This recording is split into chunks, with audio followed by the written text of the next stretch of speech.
সকলকে নমস্কাৰ মই প্ৰদীপ ৰাম ৰাম কৃষ্ণ কৃষ্ণ আমি বিভিন্ন সময়ত বিভিন্নজনক আমি ৰাম ৰাম বা কৃষ্ণ কৃষ্ণ বুলি কৈ আমি আদৰ সম্ভাষণ জনাওঁ কেতিয়া আমি বিদায় পৰতো আমি ৰাম ৰাম কৃষ্ণ কৃষ্ণ বুলি কৈ আমি তেওঁক বিদায় জনাওঁ আজি এই যে ৰাম ৰাম বা কৃষ্ণ কৃষ্ণ এইবোৰ আমি যে কাৰোবাক কওঁ তাৰ পৰা আমাৰ বাৰু কিবা লাভ হয় নেকি এই কথাটো আপুনি বাৰু কেতিয়াবা ভাবিছেনে এই যে ৰাম ৰাম বা কৃষ্ণ কৃষ্ণ বুলি আমি কাৰোবাক আদৰণি জনাওঁ ইয়াৰ পৰা আমাৰ কি লাভ হয় বা হ'ব পাৰে আজি মই এই ক্ষেত্ৰত এটা কাহিনী ক'বলৈ ওলাইছোঁ মোৰ এজন বন্ধুৰ কাহিনী মোৰ বন্ধুজন হ'ল ইলেক্ট্ৰিকেল ইঞ্জিনিয়াৰ নাম দীপক বন্ধুজনে এটা বৰফৰ ফেক্টৰীত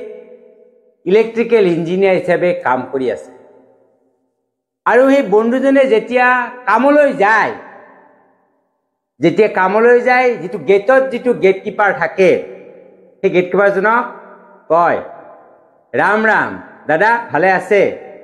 আৰু তেওঁ যেতিয়া ওলাই আহিব তেতিয়াও তেওঁ কয় ৰাম ৰাম দাদা ভালে থাকক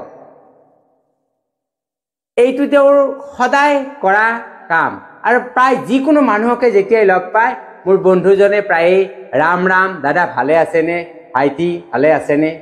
এই ধৰণৰ কথাবোৰ কৈ থাকে এদিনাখন কি হ'ল তেওঁ যেতিয়া কামৰ পৰা ওলাই আহিব বিচাৰিলে ঘপককৈ তেওঁ মনত পৰিল যে তেওঁ ফেক্টৰীৰ যিটো আইচ সেকশন আছে তাত তেওঁ ভাবিলে মই বাৰু মেচিনটো ঠিকমতে ৰাখিলোনে নাই এই বুলি তেওঁ শেষ মুহূৰ্তত যেতিয়া এবাৰ চাবলৈ গ'ল সেই সময়ত তেতিয়া আচলতে অফিচবোৰ বন্ধ হ'বৰ সময় হৈছিল তেতিয়া তেওঁ যেতিয়া চাবলৈ গ'ল সেই মুহূৰ্ততে কি হ'ল তেওঁৰ সেই ৰুমটোৰ দৰজাখন বাহিৰৰ পৰা কোনোবা এজনে লক কৰি তালা লগাই দিলে তেওঁ যেতিয়া উভতি আহিব বিচাৰিলে দেখিলে যে ভিতৰত তেওঁ আছে কিন্তু বাহিৰৰ পৰা দুৱাৰখন বন্ধ হৈ আছে তেওঁ গ্লাছেৰে ইফালে ইফালে বিভিন্নজনক চালে কিন্তু কাকো কতো দেখা নাপায় তেওঁ দুবাৰমান মাতিলে যদিও কোনো একো নুশুনিলে তেওঁ তেতিয়া ভাবিলে কি হ'ব এতিয়া তথাপিতো তেওঁ যেতিয়া বৰফৰ সেইটো ফেক্টৰীত তেওঁ লাহে লাহে তাৰ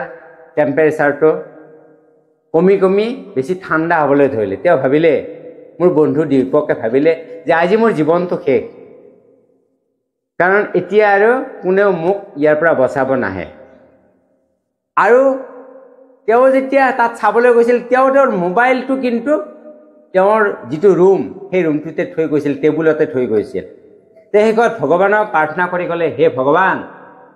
মই যদি কিবা ভুল কৰিছোঁ মোক যেন ক্ষমা কৰি দিয়া আৰু মইতো জানি বুজি কোনো ভুল কৰা নাই আই যেন তুমি মোক এনেদৰে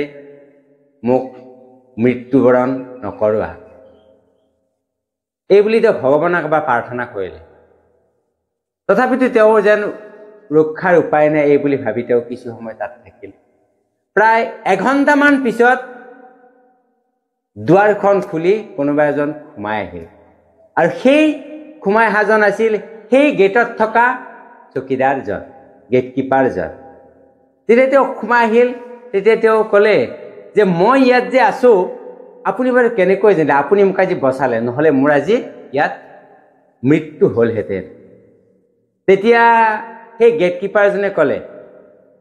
আচলতে মই আপোনাক বচোৱা নাই ভগৱানে আপোনাক বচাইছে কাৰণ সদায় আপুনি সোমাই আহোঁতে মোক সদায় ৰাম ৰাম দাদা ভালে আছেনে এই ধৰণে কয় আৰু ওলাই যাওঁতেও কয় কিন্তু আজি আপুনি সোমাই আহোঁতে ঠিক ৰাম ৰাম দাদা ভালে আছেনে বুলি সুধিলে কিন্তু আপুনি ওলাই যাওঁতে আপোনাৰ মুখৰ পৰা মই ৰাম ৰাম শব্দটো শুনা পোৱা নাই আৰু সেইকাৰণে মই যেন মনটোত যেন মই শান্তিয়েই পোৱা নাই আজি দিনটো মোৰ শেষেই হোৱা নাই যেতিয়ালৈকে মই আপোনাৰ মুখৰ পৰা ৰাম ৰাম দাদা ভালে আছেনে এই কথা শুনা নাই সকলোৱে যেতিয়া গ'ল তেতিয়া মই যোৱাৰ সময়ত মোৰ মনটোৱে কৈ থকাৰ কাৰণে মই ভাবিলোঁ যে আজি এখেত ছাৰ কিয় অহা নাই এই বুলি আহি মই আপোনাৰ ৰুমলৈ গ'লোঁ আপোনাৰ ৰুমত গৈ দেখিলোঁ যে মোবাইলটো আপোনাৰ টেবুলতে আছে কিন্তু আপুনি নাই তেতিয়া মোৰ মনটো অকণমান কিবা এটা বেলেগ চিন্তা এটা আহিল মই ইফালে ক'তো দেখা নাপায় শেষত মই ভাবিলোঁ এই ৰুমটোতে নিশ্চয় থাকিব পাৰে এই বুলি মই বাহিৰৰ পৰা তলা খুলি ভিতৰলৈ সোমাই আহিলোঁ। আচলতে মই আপোনাক বচোৱা নাই, আপোনাৰ ৰাম নাম যিটো ৰাম ৰাম বুলি কয় সেইটোৱে আপোনাক বচাইছে। সঁচাই সাধাৰণতে আমি জানো যে আমি হাঁহি মাতি থাকিলে আমাক সৌন্দৰ্যটো বৃদ্ধি পায়, আমাক বেছি ধুনীয়া লাগে। কিন্তু তথাপিতো আমি কিন্তু কি কৰোঁ, আমি প্ৰায়ে মুখখন আমি আনৰ সন্মুখত ফুলাইয়ে থাকোঁ। আমি কি হাঁহিব নোৱাৰো নেকি? কাৰোবাক আমি ভাল লগাকৈ আমি এটা সম্বোধন কৰিব নোৱাৰো নেকি? যদি আমি ৰাম ৰাম বা কৃষ্ণ কৃষ্ণ বা দাদা ভালে আছেনে বুলি কাৰোবাৰ অন্তৰত যদি আমি এবাৰ সোমাই ল'ব পাৰোঁ, তেতিয়াহ'লে আমি ভগৱানক সহজতে পাম। আমি কাৰোবাক কেতিয়াবা মাতিব লগা হ'লেও আমি যেন সেই মানুহজনক নামাতিলেই ভাল হ'ব, আমি যেন দেখিও নেদেখাৰ ভাও ধৰি আমি বহুতেই আমি কেতিয়াবা আমি আঁতৰি যাবলৈ চেষ্টা কৰোঁ বা আমাক দেখিও বহুতে আঁতৰি যায়। প্ৰকৃততে সেইটো নকৰি যদি আমি সকলোকে কাৰোবাক যদি সোধো ভালে আছেনে, আপোনাৰ পৰিয়াল ভালনে, সেই মানুহজনৰ অন্তৰত বাৰু কেনেকুৱা প্ৰভাৱ পৰিব, আপোনাক সেই মানুহজনে কিমান আন্তৰিকতাৰে ল'ব, এইবোৰ কথা আমি চিন্তা কৰি আমি অন্তত মানুহ এজনক সন্মুখত দেখিলে আমি ভালদৰে যদি আমি এটা মাত এষাৰ লগাওঁ বা তেতিয়া সেই মানুহজনক আমাক কিমান ভাল পাব আৰু তেওঁৰ মনটো কিমান ভাল পাব। আৰু সেইদৰে আমি সেই মানুহজনক মাত দিয়া হয়তো ভগৱান সন্তুষ্ট হ'ব, হয়তো সেই মানুহজনৰ পৰা আমি জীৱনত কিবা এটা বিশেষ উপকাৰো আমি হ'ব পাৰোঁ। আজিলৈ এৰিলোঁ, পুনৰ আপোনালোকক লগ পাম যদিহে মোক আপোনালোকে ছাবস্ক্ৰাইব কৰি ৰাখে। পুনৰ আপোনালোকৰ সকলোকে ৰাম ৰাম।